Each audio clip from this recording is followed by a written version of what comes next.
Bend the knee! Hey, what's going on, everybody? This is Don Willie, back again.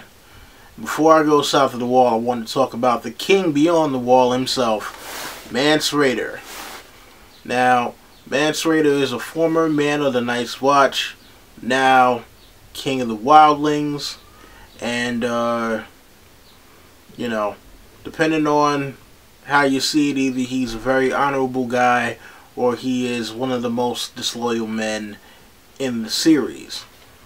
Now, if you're not caught up on Season 5 of Game of Thrones, spoilers, you know, and also if you're not caught up on all of the books, spoilers. So, you know, we first meet Mance Rayder when Jon is taken to him after slaying Qhorin Halfhand and saying that he wants to become, you know, part of the free folk. Mance Rayder doesn't necessarily trust Jon, and for good reason. You know, he used to be part of the Night's Watch, so he knows the kind of tricks that they may employ, especially because they see the wildlings or the free folk as their enemies. So with that, you know, he puts Jon through a bunch of tests to kind of see where his loyalties lie. And at the end of the day, as well he thought, he kind of got screwed by it. Now, you know, he attacks Castle Black and other various parts of the wall in order to get his people far south as south goes, so they wouldn't be subject to becoming part of the others, aka the White Walkers' undead army. And you know, when he actually does come to terms with Stannis and the Night's Watch in order to bring his people south, the one thing that he will not do is bend the knee. Which, listen, in my opinion, like, I understand you got your principles, you have your moral stance, you have the, you know, you just built up this entire army of 100,000 people, and plus whoever else are civilians, and yeah, you don't want to just go and turn that over to somebody else to have them fight. You know, like, these people were your enemies. I get it, but at the end of the day, you know, you can't decide that you want to enter the Seven Kingdoms and then not live by their laws. You know, we kind of see that happening with the country that I'm from, in the United States, where you get people who come here and don't necessarily want to abide by the laws. But, you know, that's neither here nor there.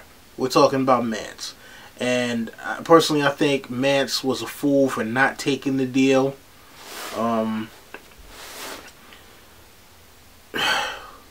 You know, listen, at the end of the day, I understand you want to be free, but listen, freedom is not free. Alright? So, you know, in the show, he's played by a gentleman named Ciarán Hinds, who may have been miscast for this particular role. You know, how Mance is described in the books, as far as personality, is different than the way he is in the show. Don't get me wrong, I love Ciarán Hinds as an actor. I loved him in Rome. I thought he was an excellent Julius Caesar. As Mance Rayder, it was, you know, he might have been either miscast or misused.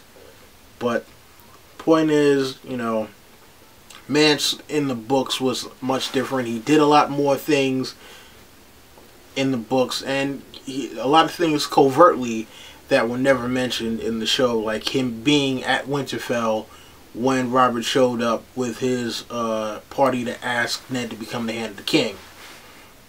You know, he told Jon he had seen him before. He saw him when he first talked about wanting to join the Night's Watch, you know, when nobody knew who Mance was, because Mance wasn't from Castle Black. He was from the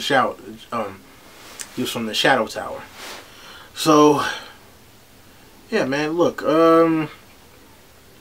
Mance was a clever dude. Obviously, he was charismatic, you know, at least charismatic enough to get all of these different wildling clans together who had never banded together before, and to get them searching around the Frostfangs and other parts of the north for relics that they might be able to use to convince the Night's Watch, or not even convince, but really threaten the Night's Watch with to let them through. You have to have some sort of charisma to do that. But hey, look, he pressed his luck, and his luck unfortunately ran out for him.